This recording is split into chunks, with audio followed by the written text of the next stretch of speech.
खुशियाँ पाते हैं। सुनते ही जिनका नाम असुर और खल घबराते हैं। माँ से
देवहितं जदायो ततमिन्नुसरदेवाय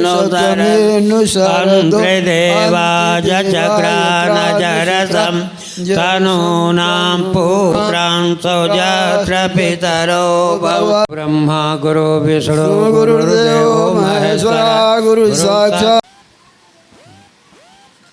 माला पहना समारंभ शंकराचार्य मध्यमा अस्मदाम दिवस यानी नवरात्रि का आज आखिरी रात दिन मैंने नहीं कहा क्योंकि ये नवरात्रि है तो ये समापन की ओर बढ़ गई है। और ये जो नवाह यज्ञ हम लोगों ने शुरू किया था नवरात्रि के प्रथम दिवस पर इस शारदीय नवरात्र के उसका आज अंतिम पड़ाव की ओर हम लोग बढ़ रहे हैं। इसलिए प्रणाम की प्रक्रिया शुरू करने से पहले श्री गणेश को मेरा प्रणाम, श्री हरि को मेरा प्रणाम, जगत जननी जगदम्बा माँ को मेरा प्रणाम। हे माता तेरी सदा जय हो, जय हो, जय हो, जय हो।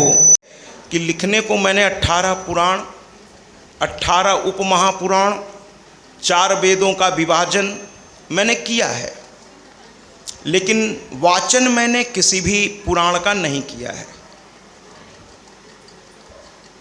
वाचन मैंने किसी भी पुराण का नहीं किया है। लेकिन जन्मेजय ने कहा कि मेरे पिता के और अच्छी सद्गति के लिए आप कुछ ऐसी कथा सुनाएं जो न केवल मेरे पिता को और अच्छी सद्गति प्राप्त कराए, क्योंकि पुत्र होने के नाते मेरा कर्तव्य है कि जो मेरे पिता भी संसार में नहीं रहे उनके लिए और भी जो हो सके मैं कर सकूं। साथ ही साथ मुझे भी धर्म, अर्थ, काम और मोक्ष की यानी चतुष्टय प्रदायिनी ऐसी कथा मुझे सुनाइए, और जो मेरे घर में सुख, शांति और समृद्धि भी ले आए ऐसी कथा मुझे सुनाइए। तो ऐसे में जब इतने सारी इच्छाएं जन्मेजय ने व्यक्त कर दी तो महर्षि वेदव्यास ने कहा कि तुम्हारी इतनी सारी इच्छाओं को संपूर्ण करने की जो शक्ति है वो सिर्फ मेरे एक ही पुराण में है, और वो है श्रीमद् देवी भागवत महापुराण। जन्मेजय जी ने कहा कि आपने 18 पुराण, 18 उपमहापुराण, 4 वेद, फिर किसी इसी पुस्तक के बारे में आपने लिखने वाला ही अगर ऐसा भेदभाव करेगा, अगर पिता की 4 संतान हो उसमें से पिता ही कहना शुरू करेगा पूरे संसार में कि मेरे बड़े लड़के के अलावा बाकी सबका बारे में मैं कुछ कह नहीं सकता, तो सीधी सी बात है बाकी बच्चों के बारे में संसार का, समाज का नज़रिया बदल जाएगा। तो कहने लगे कि रचनाकार का जो रचना होती है वो उसके बालक की तरह होती है। माता पिता भी तो एक बच्चे की रचना ही करते हैं। उसी तरह जब रचनाकार कोई पेंटर या कोई लेखक या कोई कवि जब कोई रचना करता है तो एक रचना को जन्म देता है, वो उसके लिए बालक है। तो कहते हैं कि अगर 18 पुराण, 18 उपमहापुराण और 4 वेदों में अगर आप देवी भागवत को इतना महत्व दे देंगे तो लोग देवी भागवत के प्रति ही। तो वेदव्यास जी का जवाब था कि मैं क्या करूं, जहां से ये कथा मैंने शुरू की थी प्रथम दिन, आज वहीं ले जा कर के इसका उपसंहार भी करूंगा, यानी उसका समापन, विश्राम। शुरुआत यहीं से हुई थी कि देवी भागवतम नाम पुराणम परमोत्तमम तरलोक्य जननी साक्षात गीयते यत्र शाश्वती। देवी भागवत महात्मा का पहला श्लोक। जन्मेजय ने पूछा कि 18 में से एक की ही इतनी मान्यता आपके मनोमस्तिष्क में क्यों? तो कहने लगे देवी भागवत नाम का ये जो मेरा पुराण है ये केवल उत्तम नहीं है बल्कि परम उत्तम है, परमोत्तम। कहते हैं ऐसा क्यों? तो कहते हैं तरलोक की जननी साक्षात। कहते हैं भैया इसमें उसकी गाथा है जो ब्रह्मा विष्णु महेश की भी माता है, जो देव माता है, जो आदि माता है, जो अनादि है, जो अनामय है, जो अविचल है, जो अनंत है, जो गोचर और अगोचर दोनों ही है, जो अज है, जो आनंद की अनंत राशि है। उस देवी की चर्चा, उनके स्वरूपों की चर्चा, माँ गायत्री के बृहद स्वरूप की चर्चा, मूल प्रकृति की स्वरूप की चर्चा इस पुस्तक में है। इसीलिए मेरी जिह्वा, यानी वेदव्यास जी ये बात कह रहे हैं कि मेरी जिह्वा ये कहने के लिए आतुर है कि देवी भागवतम नाम पुराणम परमोत्तमम तरलोक्य जननी साक्षात गीयते यत्र शाश्वती। इतना ही नहीं, व्यास जी ने तो यहां तक कह दिया कि अगर अपने पुरखों की संपूर्ण मुक्ति, ये शब्द इस्तेमाल हुआ है कि अगर आप इच्छा रखते हैं तो गया जाने से पहले देवी भागवत को श्रवण कराइए। कुछ लोग भागवत कहते हैं, सभी अपनी अपनी जगह पर सही हैं, सभी अपनी अपनी। भागवत का एक प्रसंग लेकर भागवताचार्य कहते हैं कि साहब गया जाने से पहले इस प्रसंग के अनुसार आपको भागवत सुनना चाहिए, बिल्कुल सही है वो अपनी जगह पर। लेकिन मैं तो पहले भी कह रखा हूं कि मैं तो अपने आप को विद्वान कहता ही नहीं। लेकिन एक छोटा सा प्रश्न मेरे मन में है, तो मैं इसको समाज की ओर उछाल दे रहा हूं बड़ी विनम्रता से, कि एक तरफ सभी भागवताचार्य कहते हैं कि गया जाने से पहले भागवत सुननी चाहिए, और दूसरी तरफ वेदव्यास जी कहते हैं, मेरे मन में ये प्रश्न है कि भागवत सुनने के बाद भी देवर्षि नारद ने आकर के बताया, ये मैं नहीं कह रहा हूँ, देवी भागवत में लिखा है। मैंने कहा था पहले दिन से लेकर आज तक कि मैं अपने मन से कुछ भी कहने की मेरी औकात ही नहीं है महाराज। जो लिखा है वही कहूँगा, प्रमाण के साथ कहूँगा। मैं तो डाकिया हूँ, डाकिया डांक लाया। मैं अपने से इसमें न तो कुछ जोड़ने जा रहा हूँ और न घटाने जा रहा हूँ। तो वेदव्यास कहते हैं, देवर्षि नारद के द्वारा जन्मेजय को सूचना मिलती है कि आपके पिताजी अच्छी गति उनको मिली है, लेकिन और अच्छी गति के लिए और सद्गति के लिए आप पुत्र होने के नाते कुछ और प्रयास करिए। वो जो कर सकते थे वो किए, उसका लाभ उन्हें मिला, लेकिन आप पुत्र हैं तो आपका भी उनके प्रति फर्ज है, आप भी करिए।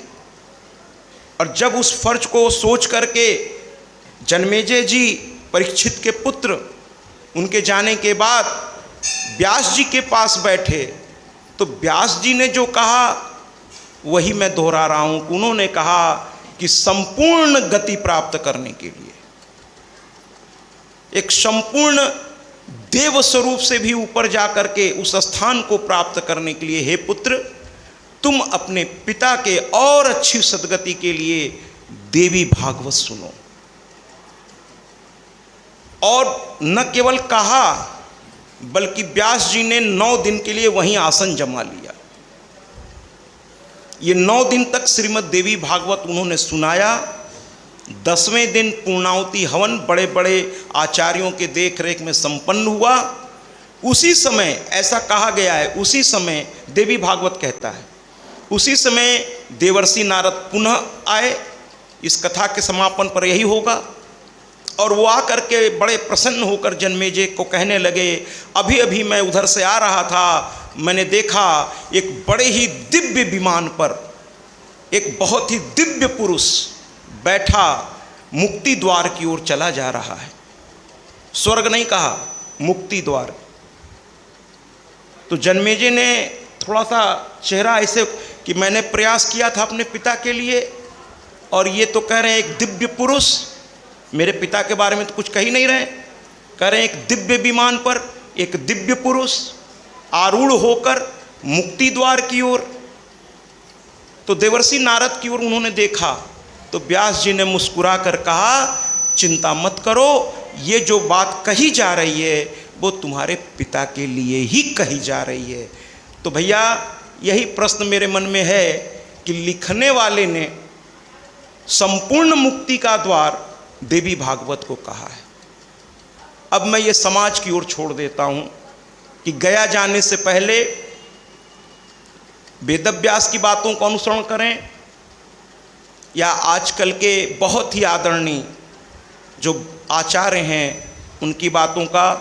आचार्य भी श्रेष्ठ है और महर्षि वेदव्यास तो उनके लिए श्रेष्ठ शब्द बहुत छोटा हो जाएगा।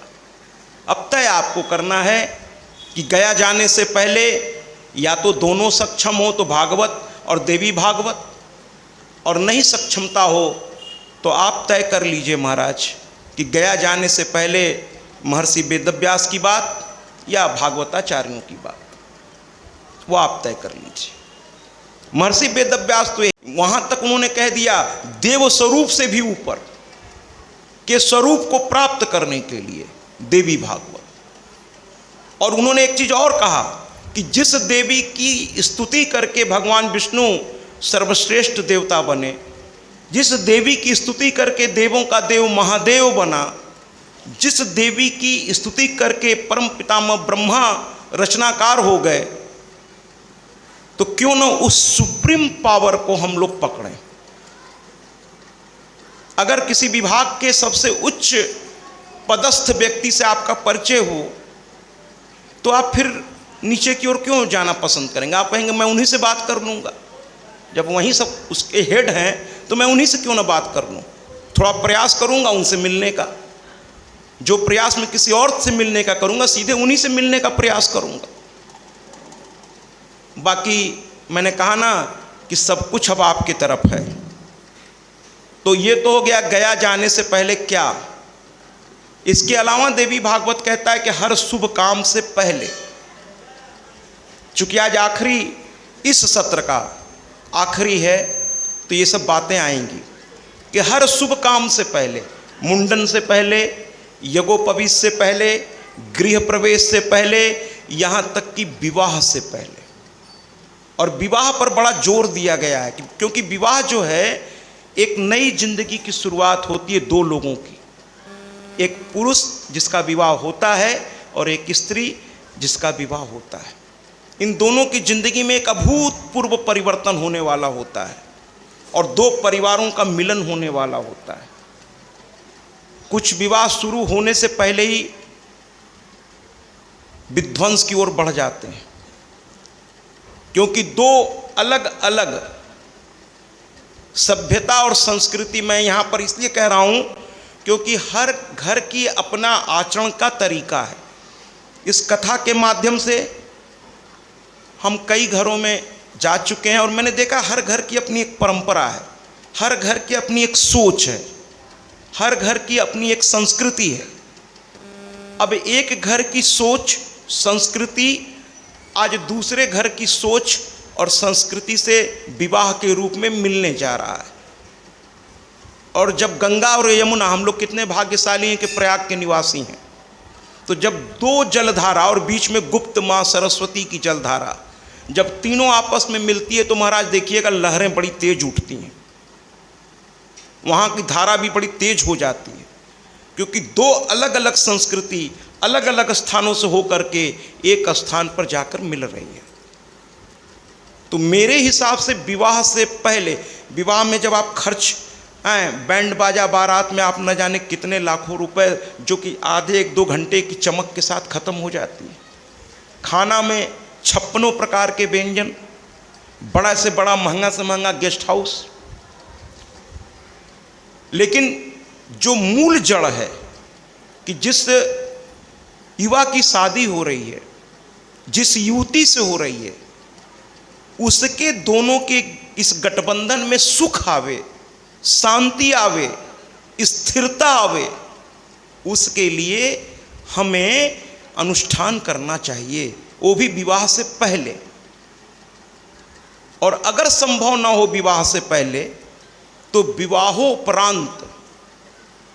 विवाहोपरांत मात्र 3 से 6 महीने के अंदर जो नई कन्या आई है उसके साथ अपने पुत्र को बैठाकर या अपनी पुत्री को अपने दामाद के साथ बैठाकर ये देवी भागवत का अनुष्ठान कराइए। उन दोनों के हाथों में पुष्प से संकल्प दिलाइए और 9 दिन तक कहिए कि एक विद्वान के माध्यम से तुम इसको श्रवण करो, क्योंकि वेद भी कहता है कि कर्णेंद्री या श्रवणेंद्री ये अच्छा सुनने के लिए दी गई है, कुछ अच्छा, ये यूं ही नहीं है, कुछ अच्छा।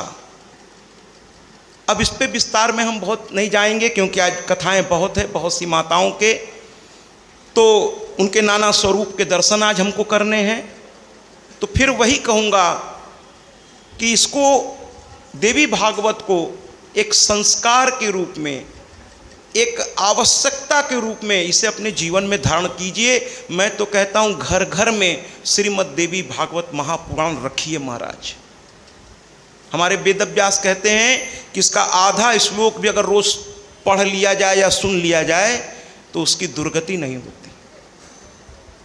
गीता प्रेस गोरखपुर वालों के यहाँ से ये मिल जाएगी। इसकी 2 तरह की आती है पुस्तक, एक संक्षिप्त आती है जो एक ही किताब में होती है, उसमें केवल हिंदी होगी, उसको रखने से कोई लाभ नहीं है जब तक मूल संस्कृत इसकी न रखी जाए। तो ये जो मूल संस्कृत के साथ हिंदी में इसका विस्तृत व्याख्या है वो किताब 2 हिस्से में आएगी। आप सभी बहुत आदरणीय, आप सभी जानते हैं, लेकिन मेरा फर्ज है कि मैं इसको बता दूं, जो नहीं जानते हैं वो भी जान जाएं कि पूर्वार्ध और उत्तरार्ध यानी प्रथम खंड और द्वितीय खंड, कुल 18,000 श्लोक, 318 अध्याय, 12 स्कंद। इसको अपने घर में पूजा स्थान पर जगह दीजिए। बाबा तुलसी भी कह गए हैं कि जिस घर में तुलसी न हो, गंगा जल न हो, इष्ट की मूर्ति न हो, संतों का आगमन न हो और अपने धर्म ग्रंथ की पुस्तक न हो, वो घर श्मशान घाट जैसा है महाराज। हर सनातनी के घर में गंगा जल होना चाहिए, तुलसी का पौधा होना चाहिए, संतों के आगमन होने चाहिए और इष्ट की मूर्त घर में या तस्वीर होनी चाहिए। पितरों के लिए भी एक स्थान होना चाहिए। और जिस घर में इन सब चीज़ों को, और अपने धर्म ग्रंथ होने चाहिए। जहाँ इन चीज़ों के लिए स्थान नहीं है महाराज, फिर वहाँ तो बाबा तुलसी ने तो और भी कहा, मैं उसको यहाँ कहना नहीं चाहता कि वहाँ कौन कौन फिर निवास करने लगता है जहाँ ये सब नहीं होते, और जहाँ होते हैं वहाँ तो देव निवास करते हैं महाराज। कि भागीरथ के भागीरथी प्रयास से, लेकिन देवी भागवत थोड़ा और ऊपर चलता है। कहता नहीं, ये कथा यहाँ से नहीं होनी चाहिए। सबसे पहले ये होना चाहिए कि गंगा द्रव्यमयी रूप में कब आई। देवी भागवत, इसीलिए एक शायद कहा गया है, बाकी ग्रंथों में भी बहुत बहुत बहुत अच्छी बातें हैं, लेकिन मैंने तो देवी भागवत ही बोलने का संकल्प ले रखा है। और मुझे सीधी सी बात है, मेरी ये इष्ट हैं, तो मुझे इससे अच्छी कोई पुस्तक, मुझे तो भैया आप क्या कहें, मुझे तो इसी में सब मिल गया, मुझे कुछ और की चाहत ही नहीं रह गई। तो देवी भागवत कहता है कि नहीं नहीं, इस कथा को और ऊपर लेके चलिए, ये द्रव्यमयी रूप में कब आई, जो हम धारा देख रहे हैं वो कब उस रूप में परिणित हुई। और हम लोग शुरू करते हैं कथा को आमतौर पे कि कैसे ये पृथ्वी पर आई, लेकिन ये शुरू होना चाहिए पहले ये जल रूप में तो आवें, तब तो पृथ्वी पे लाएंगे। पहले इसके तो जल स्वरूप में इनको आने तो दीजिए, तब तो पृथ्वी पर लेकर आएंगे हम लोग। तो हुआ ये कि बैकुंठ लोक में भगवान विष्णु और लक्ष्मी विराजमान थे, और उस दिन पता नहीं क्या हुआ कि सारे VVIPs, कभी कभी होता है, एक साथ एक ही जगह पर इकट्ठे होते चले गए। और जब बहुत महत्वपूर्ण लोग जब एक जगह इकट्ठे होते हैं तो वो निरर्थक साबित नहीं होता महाराज। वो आम आदमी की तरह हरकत नहीं करते, मिले थोड़ा गपबाजी की और चल दिए, ना ना ना। जब कई महत्वपूर्ण व्यक्ति एक स्थान में आकर के मिलते हैं तो वहाँ तो फिर कुछ रचना होती है। जैसे देखिए, इतने आदरणीय लोग मिल करके वरिष्ठ नागरिक सेवा समिति की स्थापना कर डाली, और कितने सुंदर सुंदर कार्य इस समिति के द्वारा हो रहा है। तो मैंने कहा ना कि जब महत्वपूर्ण लोग एक स्थान पर मिलते हैं तो कुछ बड़ी रचना होती है, बड़ी रचना होती है। तो आज हमारे भगवान विष्णु भी मौजूद हो गए, महादेव भी आज पता नहीं क्या इच्छा हुई कैलाश से चले आए, ब्रह्मा जी भी आज ब्रह्मलोक से चले आए, यहाँ तक कि यम भी चले आए, अग्नि भी चले आए, कुबेर भी चले आए, वरुण भी आ गए, अश्वनी कुमार भी आ गए, समस्त देव शक्तियाँ आज बैकुंठ लोक में पता नहीं क्यों एक साथ सब इकट्ठे हो गए, सब आते चले गए। जैसे इस मंदिर प्रांगण में मैंने देखा है, आप सभी वरिष्ठ आदरणीय बैठ करके एक गोला बना के चर्चा परिचर्चा करके और फिर कुछ अच्छे कार्य की ओर आप लोग आगे बढ़ जाते हैं। तो उसी तरह आज वहाँ भी एक मंडली बैठ गई, और जब मैंने कहा ना, जब एक साथ आदरणीय बैठेंगे तो कोई अच्छी चर्चा ही होगी। तो आज ब्रह्मा जी ने कह दिया शिव से कि आज सभी एक साथ आ गए हैं, बड़ा शुभ अवसर लग रहा है, कुछ बहुत बड़ी रचना होने वाली है। हे शिव जी, इसके पहले कि वो रचना प्रारंभ हो जाए, कोई अच्छा सा गीत सुना दीजिए, क्योंकि शिव को नटराज कहा गया है, नृत्य के देवता तो है ही हैं, गायन भी इनके जैसा शायद ही कोई हुआ हो। तो कहा आज कुछ गीत सुना दीजिए। शिव ने मुस्कुराकर भगवान विष्णु की ओर देखा। भगवान विष्णु ने कहा ना ना, मेरी भी यही इच्छा थी। तब तक नारद जी भी बोल पड़े कि आज थोड़ी देर के लिए मैं नारायण नारायण मानसिक वाचन कर लूँगा। अच्छा, नारद जी कौन है? नारद जी के बारे में हम लोग हमेशा समझते हैं, सुनते हैं। आप सभी आदरणीय, आप सभी इसको गहन अध्ययन निसंदेह कर रखे होंगे कि नारद जी हैं कौन। नारद जी भगवान विष्णु के मन हैं। नारद जी कोई और नहीं है, भगवान विष्णु का मन है। भगवान विष्णु के मन में जो संकल्प उदित होता है, नारद जी उसको पूरा करने में लग जाते हैं। नारद जी का काम ही यही है। आपको क्या लगता है नारद जी अपने मन से कहीं जाते हैं? ना, भगवान विष्णु की प्रेरणा से वो कंस के पास भी गए। अरे तुमने उन बच्चों को छोड़ दिया, अरे पता नहीं कौन सा पहला और आठवां, तुमको वो गणित नहीं मालूम है कि पहला भी आठवां हो सकता है? ये अपने मन से नहीं गए थे। कुछ लोग कहते हैं नारद जी को झगड़ा लगाने में बड़ा आनंद आता है, ऐसा कुछ नहीं है। भगवान विष्णु जो संकल्पित होते हैं, बड़े लोग हर बात स्वयं नहीं कहते हैं, वो इशारा कर देते हैं और उनके सहायक लोगों तक वो बात पहुंचाने लगते हैं। वो तो जब बहुत जरूरी होगा तभी कोई बड़ा व्यक्ति है ना, रोज रोज प्रधानमंत्री आकर देश को संबोधन नहीं करेंगे ना, वो तो कभी विशेष अवसर पर संबोधन करेंगे। बाकी तो उनके जो सहायक लोग हैं वो उनकी विचारों को कार्य के रूप में परिणित करने में लगे हुए हैं। वही नारद जी का काम है। और सूत जी कौन है? हम लोग हर कथा में कहते हैं सूत जी, सूत उवाच। सूत जी कोई व्यक्ति नहीं है, सूत जी एक प्रजाति है। ये जब शुरुआती दौर था तो ये लोग राजा के घुड़सवार में घोड़ों की सेवा करते थे। उन्हीं में से कुछ बच्चे, उनको ये कार्य अच्छा नहीं लगा, वो जिज्ञासु प्रवृत्ति के थे और वो भटकते भटकते महर्षि वेदव्यास के आश्रम जा पहुँचे।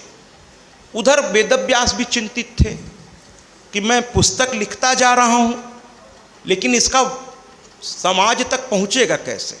मैं लिख तो दे रहा हूँ यहाँ बैठ के, इसको जनमानस तक पहुँचाया कैसे जाए? वो भी एक कुछ अच्छे शिष्यों की तलाश कर रहे थे। और उनके जितने भी उस समय शिष्य थे वो ऋषि परंपरा के थे, और ऋषि परंपरा ज़्यादा बात नहीं करती है। और कथा वाचन में बोलने की बहुत कुछ प्रोफेशन ऐसे हैं जहाँ बोलने की बहुत आवश्यकता पड़ती है, और उसमें वाक्पटुता भी होनी चाहिए, समझदारी होनी चाहिए, चीज़ों की गहरी समझ होनी चाहिए। हर आदमी नहीं कर सकता। चीज़ों के, वस्तुओं के या वस्तु स्थिति के प्रति गहन अध्ययन की भावना होनी चाहिए, तभी वो बोल पाएगा। स्व अध्याय की उसकी प्रवृत्ति होनी चाहिए, और कब क्या बोलना है, कितना बोलना है, इसकी उसे अच्छी तरह समझ होनी चाहिए। वो भी तलाश रहते कि मेरे इस शिष्यों में तो वो नहीं दिखाई दे रहा है। ये सब संत बनने आए, ऋषि बनने आए, मुझे तो कोई कथावाचक चाहिए। उसी समय सूत जी नाम के तो नहीं, उस समय ये एक युवक पहुंचा और हाथ जोड़ करके उनके चरणों में बैठ गया। कहने लगा, मैं कोई ब्राह्मण इत्यादि नहीं हूं, मैं तो सूत हूं। मैंने घुड़सवार में मेरे पूर्वज घोड़ों की सेवा करते हैं। सुन लीजिए महाराज, किसी का इस पर एकाधिकार नहीं है। सुन लीजिए, इस कथा से बहुत कुछ आपको समझ में आ जाएगा। तो कहते हैं कि मैं तो घुड़सवार मतलब घोड़ों की सेवा करता हूं, लेकिन पता नहीं क्यों मेरी इच्छा जग गई, मेरे मन में बहुत सारी जिज्ञासाएं रह रह के पैदा होती है। तो मैं एक ऐसे गुरु की तलाश में निकला हूं जिसके पास मेरे सारे प्रश्नों का समाधान हो। वेदव्यास को लगा कि जिसकी मुझे तलाश थी, लगता है वो मिल गया। कह बैठो, और उन्हें अपना शिष्य बनाकर सारे पुराण एक एक करके सुनाने शुरू कर दिए। देवी भागवत और भागवत के समय सुखदेव जी महाराज भी आ गए थे। ये लोगों ने बड़ी गहनता से उनकी एक एक बात को समझा। मैंने कहा ना, सुनना ज़्यादा महत्वपूर्ण है, बोलने से ज़्यादा सुनने वाला महत्वपूर्ण है। इसीलिए मैं श्रोताओं को हमेशा प्रणाम करता हूँ कि आप हमसे, मैं तो खैर कुछ हूँ ही नहीं, लेकिन आप बहुत आदरणीय लोग हैं कि न केवल आप सुन रहे हैं बल्कि उसको समझने का प्रयास कर रहे हैं। और कुछ लोग तो उससे भी आगे चले जाते हैं, उसको चिंतन में ले आते हैं और फिर उसे आचरण में भी लाते हैं। और सुन लीजिए महाराज, जिनको सुनने की आदत होती है उनके पास ज्ञान किसी एक व्यक्ति से बहुत ज़्यादा होता है, क्योंकि वो उनकी भी सुनता है, उनकी भी सुनता है, उनकी भी सुनता है, उनकी भी सुनता है, और सबकी सुन करके उसमें से अच्छे पुष्प जो होते हैं उसको एकत्र कर लेता है, प्लस स्वयं भी वो अध्ययन करता है। तो उसके अपने गुण तो उसके पास है ही हैं, दूसरों का भी लेता जाता है। तो कई जगह के रत्न आपने ले लिए, खुद आपके पास भी अपना रत्न है, और वो सारे रत्न मिला लीजिए तो किसी एक व्यक्ति से कहीं बहुत ज़्यादा रत्न आपके पास होगा।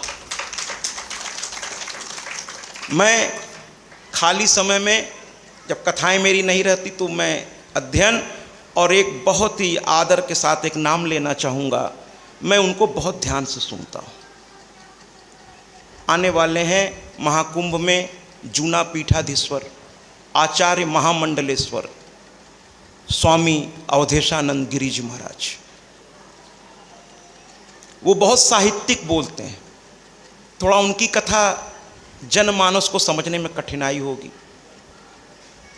वो बड़े साहित्यिक शब्दों का प्रयोग करते हैं। अगर उनमें आप कथा सुनने के भाव से बैठेंगे तो कथा आप ढूंढते रह जाएंगे, कथा मिलेगी नहीं। वो बस शुरू जरूर करते हैं कि मैं भागवत सुनाने चल रहा हूँ, लेकिन पता चलता है 7 दिन कथा हो जाती है, लेकिन कृष्ण जी का जन्म नहीं हो पाता उस कथा में। वो हंसते हैं खुद ही।